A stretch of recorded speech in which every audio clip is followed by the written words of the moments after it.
The Consul General I'm visiting today is a mother of 2 lovely children. She's a lover of nature and outdoor activities with a passion for life.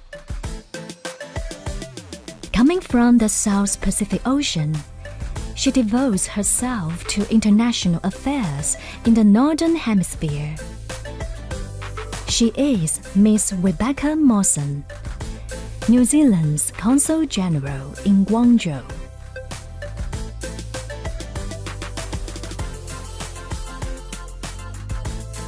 In August 2019, Miss Rebecca Mawson moved to the city with her family as she took up her post as the Consul General of New Zealand in Guangzhou.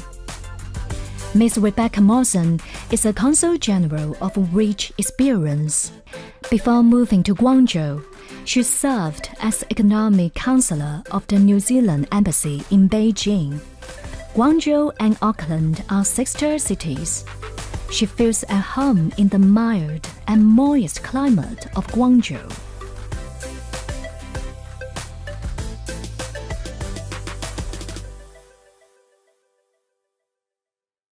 Hello, Miss Rebecca Mawson. Welcome to this special base. Thank you so much for inviting me here. It's a beautiful place. It's so green, it reminds me of New Zealand. Oh, I'm glad that you feel like home here. And do you know why we take you to this place? Oh, what made you choose this location? It has a special meaning why we take you here, because today is the summer solstice. And we know that it is the time of a year when the sun shines directly over the Tropic of Cancer. Please have a seat. Thank you. Beautiful here, really lovely spot. Yes. We usually say it won't get hot until the summer solstice. In Asian China, ladies like to share summer gifts with each other. So on this summer solstice, actually, I prepared some gifts for you. Oh, thank you, that's very kind of you. Here's a fan in traditional style. Hope you like it. Thank you, that's absolutely beautiful design, I love it. The lotus flower. Because lotus flower blooms around the summer solstice, so that's why we chose this gift for you. Oh, thank you, that's lovely. Yeah, and the other gift is, I would like to invite you to have a guess. Oh, lovely dish. I think it's a good guess, but actually in ancient times, ladies use it as a container to put some perfume powder. It's called powder jar. That's wonderful, thank you so much, and it's lovely to be part of a tradition all the way back from ancient China to today. Okay, the third gift is a dessert I would like to share with you. Oh, thank you. This is called ginger milk curd. Ginger milk curd, interesting. Yeah, it's made with buffalo milk and small yellow ginger.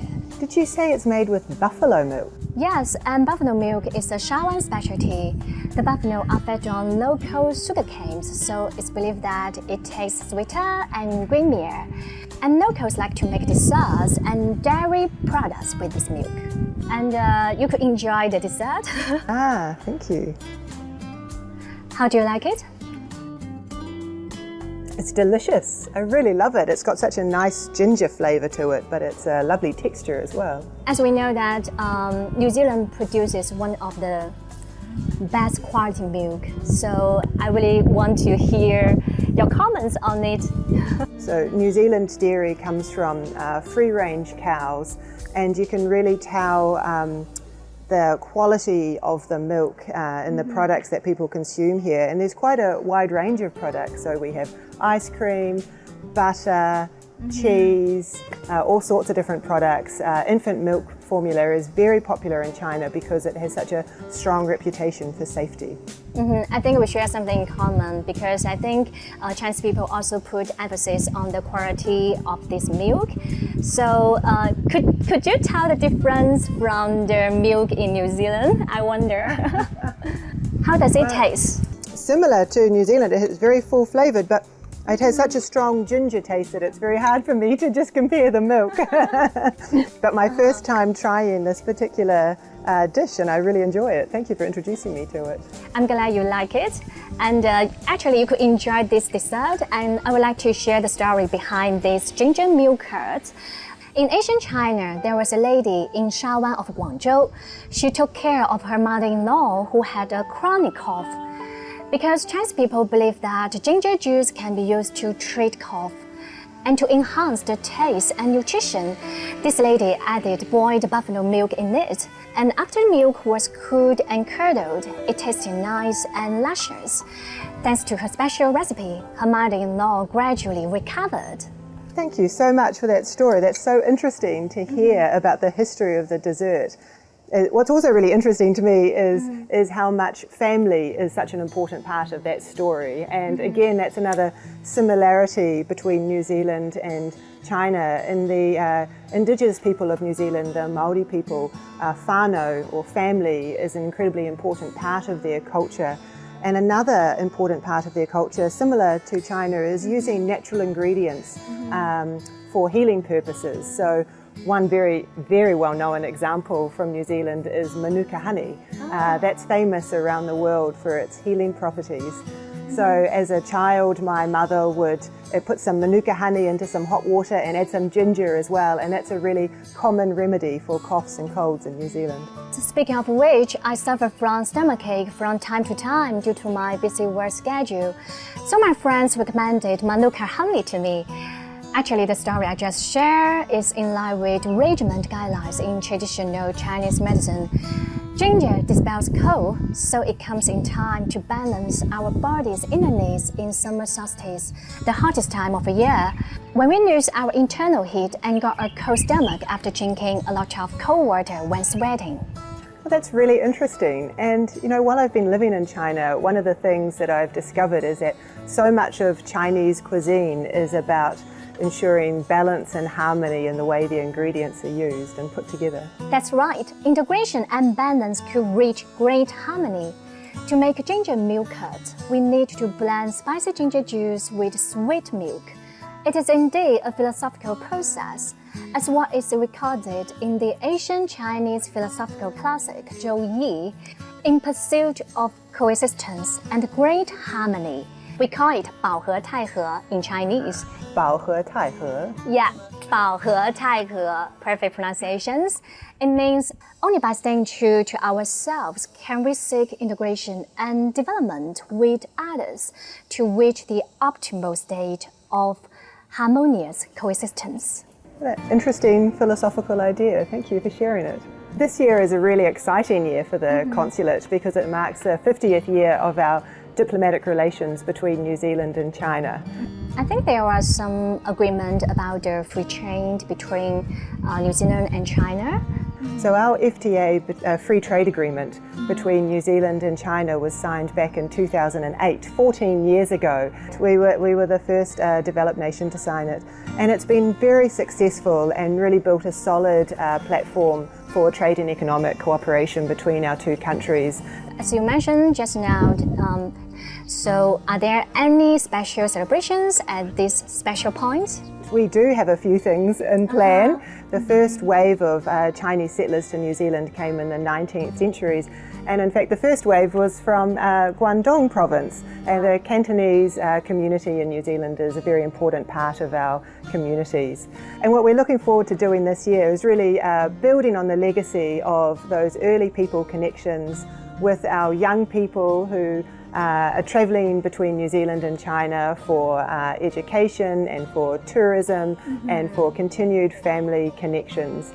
And in New Zealand, the Māori people have a very well-known saying, and that is, what is the most important thing in the world? He tangata, he tangata, he tangata. It is the people, it is the people, it is the people. So this year is an opportunity to acknowledge the strong people connections between our two countries. I hope the pandemic will be over very soon, and I hope to go there one day to see myself. During these years, how has New Zealand dealt with the impact of pandemic in the effort with China? Yes, the pandemic really impacted countries all over the world, including New Zealand and China. despite that, the trade and economic relationship between New Zealand and China has continued to remain very strong. So this year, another exciting part of this year, as a part of our 50th, was we signed and put into effect the FTA upgrade.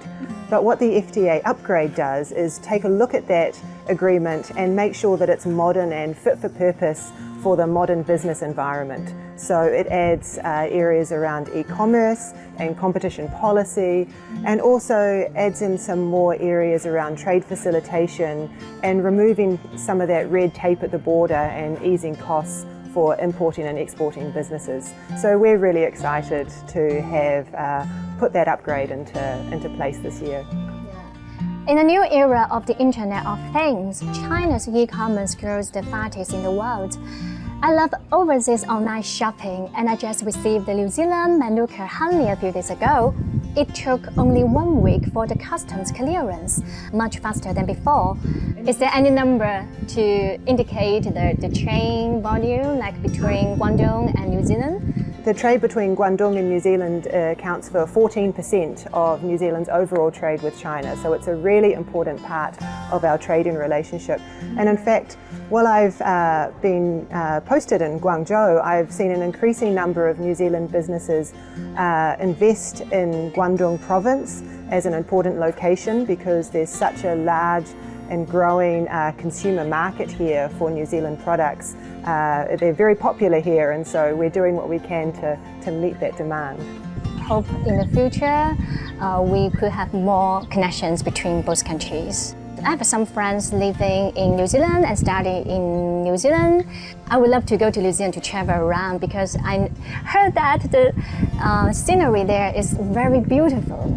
It's a very popular destination, and we would very much welcome you to come visit us when you're able to do so. I would show you around myself. So I was really pleased this year that we have put out a border reopening announcement. So we are really looking forward to welcoming all our friends from China back to New Zealand when they can make it. Wow, this is such a good news. After our chat about China and New Zealand, I miss my friends in New Zealand even more. I can't wait to meet you there. But in the meantime, this season also marks Matariki, the Māori New Year. Matariki? It sounds new to me. What is that? Matariki is the Māori New Year, which is their New Year which they celebrate based on the lunar calendar. This year is a very special year for New Zealand because it marks the first year that Matariki, the Māori New Year, is a national public holiday. Well, I'd love to invite you to discover some New Zealand living style here this afternoon. We're having a barbecue with some good friends and family, and you'd be very welcome to join us. Wow, I can't wait to experience this special party. So why not just go there? Okay, let's go. Thank you. Wow, what an amazing view here. I can't believe you found this place and you really know this city inside out. But one of the things I love about Guangzhou is how much the people here love to barbecue and camp, because barbecuing and camping is such a big part of the New Zealand culture as well that it makes me feel right at home here. I'm glad to hear that you could find something home feeling here. I think people have the tendency to live a low carbon life, and more people in China think it's important to live with nature harmoniously. But today I'm here having a barbecue with some friends and family, so I'd love to introduce you to them. Hi everyone, this is Vivian, our guest today. Hello, nice to meet you. We're having a Kiwi style barbecue, so please take a seat and join us. Okay, I can't wait to participate in this party. Wow, there are so much food here. Great, please have some lamb. Wow, thank you. Well, this is a normal New Zealand style barbecue for us, where we like to cook with some beef and some lamb and king salmon. So I'm really pleased that you're able to join us today to try it. I'm really curious about more information about this New Year. So right now in the Northern Hemisphere it's a summer solstice, but in the Southern Hemisphere where New Zealand is, it's winter, and this time coincides with the Māori New Year, which is based on the Māori lunar year. And every year around this time of year, the Matariki star cluster reappears in the night sky, or other people call it Pleiades star cluster, and that marks both the arrival of winter and the beginning of the new year. Matariki is based on three principles: remembering the past and those who passed away since the last rising of the Matariki stars, celebrating the present and gathering together with friends and family like we are today, and then looking forward to the future with hope and expectation. Matariki plays some kind of function to guide the farmers in the ancient times. That's right, good guess. Also an important part in their agricultural calendar. And so they would look at the Matariki stars as they reappeared in the sky, and if they were bright, that would mean that the harvest would be good. And if the stars were vague or not gathered together in the sky, then that would mean that the winter would become very cold. I think it has some similarity with the 24 solar terms in China, because our Asian people divide a year into 24 periods. So each period have different farming needs. That's right. It's really interesting the way different cultures over time have used nature to guide them in their daily lives. Maori New Year happened in winter, and Chinese New Year happened in winter too. But for New Zealand, Chinese New Year happens in summertime. But what's interesting is that if you go to New Zealand during Chinese New Year, you'll see that it's celebrated in many cities throughout the country, and in fact, Lantern Festival every year in Auckland, our largest city, which is also the sister city of Guangzhou. Every year Auckland holds a very popular Lantern Festival. It's a big part of the events calendar in Auckland. I hope one day I could go to New Zealand to experience the Chinese New Year. Yes, you can experience Chinese New Year in summer. No matter which country, we are celebrating the New Year with our best wishes. That's right. Now I see that our food the meat is starting to get a bit low on the table, so we might need to cook some more. Would you like to join me? Sure. Come up to the barbecue. Okay. I can smell the flavor of the lambs. It goes so well with rosemary. So on today's barbecue, I hope you enjoy it. New Zealand agriculture is very well known for being very high quality standard, and New Zealand agriculture uses wide open spaces, a natural environment and year-round outdoor grazing methods, so it produces very healthy grass-fed animals, and I think you'll find the taste is quite tender and distinct. And also, you know, we use advanced technology practices in our agriculture and stringent hygiene practices to ensure that the food that we produce is very high quality and very safe. But in addition to that, sustainability is really at the core of what we are, who we are as a country, and also at the heart of our food and beverage industry. And you know, environmental protection and reducing the impact on the environment is something that's really important to our producers and our growers and our fishers. I think that a good environment could indeed make people have a healthier life and a more comfortable life.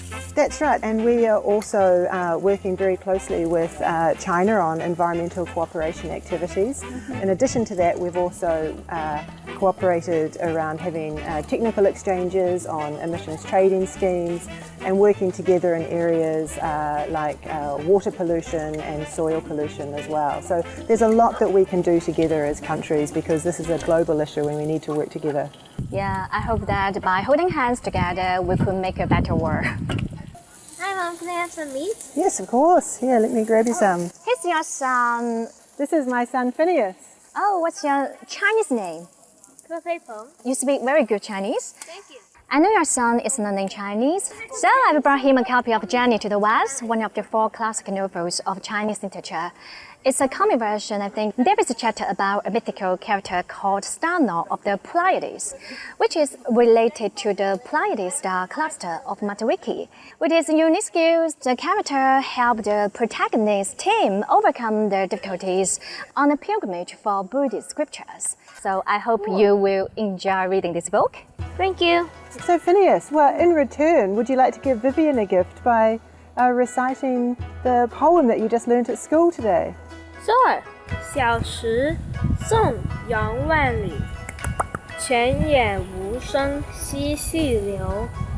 树阴照水爱晴柔，小荷才露尖尖角，早有蜻蜓立上头。Wow, bravo! Quite good, pretty good. As we say, once the summer solstice ends, a year is half over. So here I would like to propose a toast to you for the best wishes in the coming year. Great, and to a great summer. Great summer. Cheers. This is a wonderful party. The poetry on summer, recited in the sweet voice of the child, brings us back to nature. On the longest day of the year in the Northern Hemisphere, we join our international friends from the Southern Hemisphere, singing together to celebrate our friendship and wishing for a bright future. As harbored in the Chinese philosophy of maintaining harmony in the universe, we follow the laws of nature in shaping our local cultures. While pursuing development, we will continue to explore all opportunities for cooperation to achieve harmonious coexistence.